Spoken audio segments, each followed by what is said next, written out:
Hello everyone, welcome back to the channel. So today I am going to teach you about golden rules of accounting. This is for commerce student. Accounts में 3 types के accounts होते हैं, personal account, real account, nominal account. Personal account वो account होता है जो person से related होता है। रियल अकाउंट वो अकाउंट होता है जो एसेट से रिलेटेड होता है। और नॉमिनल अकाउंट होता है एक्सपेंसेस, लॉसेस, गेन्स, इनकम्स इनसे रिलेटेड। अब पर्सन्स कौन होते हैं? Natural persons. रियल अकाउंट में होते हैं टैंजिबल और इनटैंजिबल एसेट्स। टैंजिबल एसेट्स वो होते हैं जिनको हम देख सकते हैं, छू सकते हैं, और इनटैंजिबल वो होते हैं जिनको हम देख नहीं सकते, छू नहीं सकते। अब हम डिटेल में पढ़ेंगे पर्सनल अकाउंट। पर्सनल अकाउंट भी 3 टाइप्स के होते हैं, natural personal account, artificial personal account, representative personal account.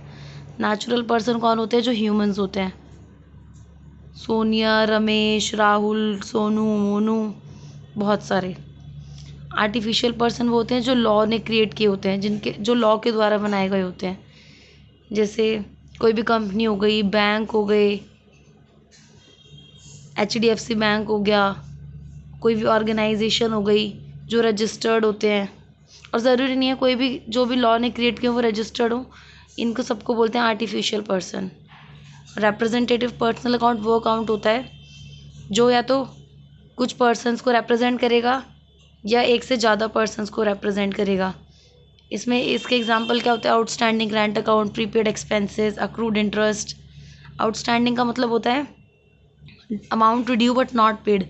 कोई अमाउंट है जो ड्यू गई, जो हमें देनी है बट हमने दी नहीं है। प्रीपेड का मतलब होता है कि कोई अमाउंट अभी हमारी ड्यू नहीं है बट हमने एडवांस में पे कर दी। और अक्रूड का मतलब होता है income earn but not received. जाता है हमारा रियल अकाउंट। रियल अकाउंट में 2 टाइप्स के एसेट्स होते हैं, tangible assets, intangible assets. Tangible assets अभी मैंने पहले बताया, जिनको हम देख सकते हैं, छू सकते हैं। इनटैंजिबल एसेट्स जिनको हम देख नहीं सकते, छू नहीं सकते। टैंजिबल एसेट्स में कौन कौन से आ जाते हैं? Land, building, plant and machinery, cash, stock, debtors, investment. बहुत सारे होते हैं एसेट्स भी। जब हम बिजनेस स्टार्ट करते हैं तो उसमें धीरे धीरे एसेट्स आते रहते हैं, जाते भी रहते हैं। इंटैंजिबल एसेट्स कौन से होते हैं? गुडविल हो गई, पेटेंट्स हो गए, ट्रेडमार्क्स हो गए, लाइसेंसेस और फ्रेंचाइज राइट्स हो जाते हैं, और भी बहुत सारे होते हैं इंटैंजिबल एसेट्स। फिर आ जाता है हमारा nominal account. Accounts which relate to expenses, losses, incomes and gains. Nominal account में सिर्फ हमें ये 4 चीज़ें देखने को मिलेंगी, expenses, losses, incomes, gains. For example salary account, purchases account, sales account, rent account, है ना। अब आप सोचोगे कि आउटस्टैंडिंग सैलरी तो हमने रिप्रेजेंटेटिव में भी पढ़ा था, आउटस्टैंडिंग रेंट तो हमने उसमें भी पढ़ा था रिप्रेजेंटेटिव में, तो अब इनमें डिफरेंस कैसे पता चलेगा? जब किसी भी वर्ड के आगे प्रीफिक्स या फिर सफिक्स लगा हुआ होगा तो वो बन जाएगा रिप्रेजेंटेटिव पर्सनल अकाउंट। अब जैसे यहाँ पे सिर्फ सैलरी अकाउंट लिखा है और रिप्रेजेंटेटिव पर्सनल में क्या लिखा था?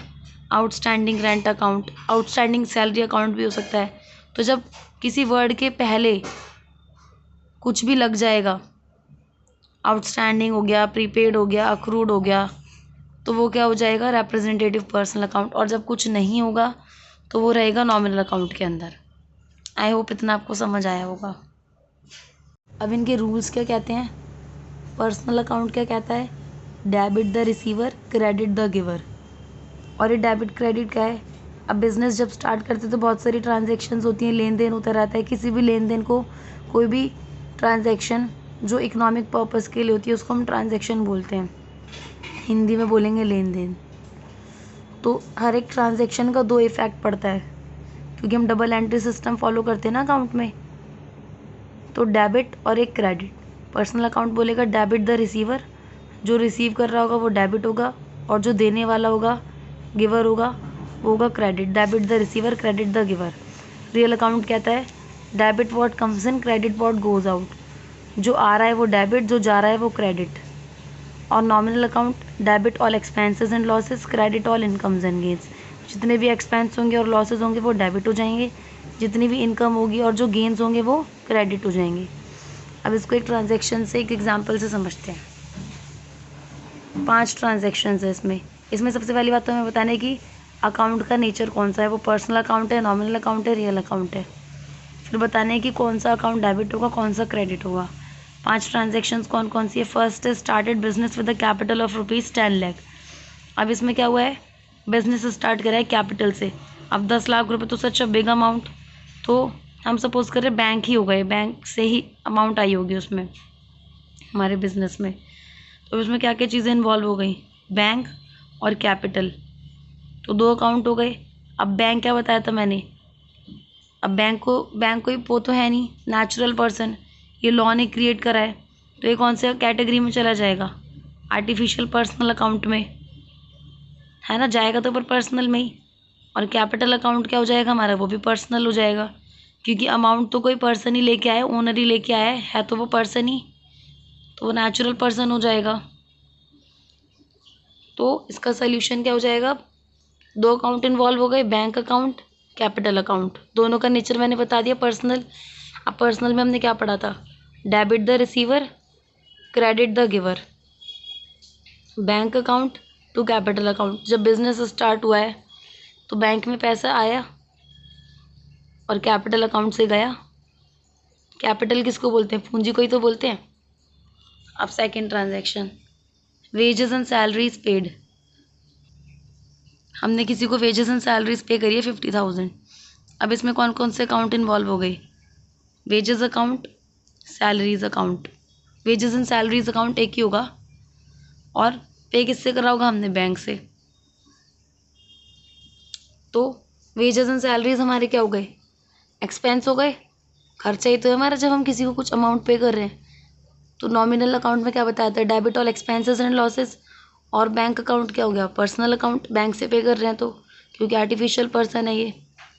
तो debit all expenses and losses के हिसाब से डेबिट वो हो गया वेजेस एंड सैलरीज अकाउंट। पे किससे कर रहे हैं, बैंक से, तो क्रेडिट द गिवर। तो इसकी जनरल एंट्री क्या हो जाएगी, wages and salaries account debit to bank account. Third transaction, rent received. अब हमें कोई रेंट रिसीव हुई है, रेंट भी हम मान के चल रहे हैं हमें बैंक में रिसीव हुई है, ठीक है।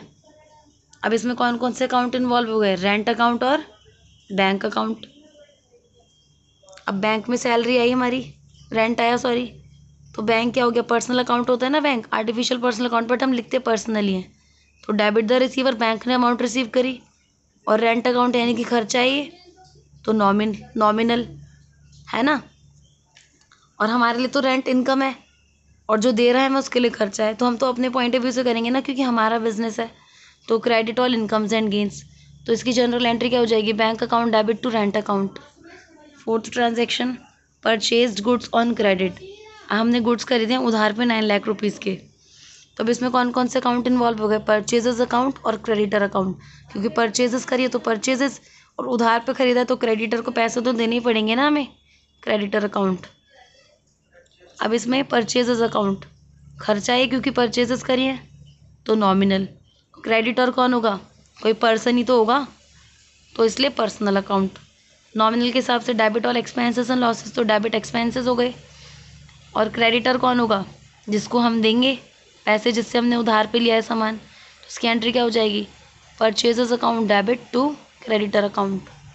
Fifth transaction, sold goods for ₹8,16,000 and received payment in cheque. अब इसमें से हमने 8,16,000 रुपये की गुड्स सोल्ड कर दिए। कोई भी सामान जो हम खरीदते हैं उसको हम गुड्स बोलते हैं अकाउंट्स की उसमें लैंग्वेज में। और इसमें से रेंट, हम वो जो हमने गुड्स बेचे हैं उसकी पेमेंट कैसे हुई, हमें चेक से रिसीव करी हमने, हमारे पास चेक आया है, तो यानी कि ऑब्वियस सी बात है कि चेक बैंक में ही आएगा। तो इसमें कौन कौन से 2 अकाउंट इन्वॉल्व हो गए, सेल्स अकाउंट और बैंक अकाउंट। तो लिख दिया हमने, बैंक अकाउंट याद हो गया होगा अब तो आपको सबको, personal account, sales account, nominal account, क्योंकि इससे हमारे पास पैसा आ रहा है, सेल हुई है हमारी, तो credit all expense, credit all gains and incomes होता है, तो इसलिए हमने गेन लिख दिया, इनकम भी लिख सकते हैं। Personal account debit the receiver, क्योंकि पर्सनल के हिसाब से तो डेबिट वाला तो वही होगा ना, debit the receiver. Bank account debit to sales account. I hope आपको समझ आया हो। अगर कोई डाउट होगा तो आप पूछ लेना कमेंट सेक्शन में।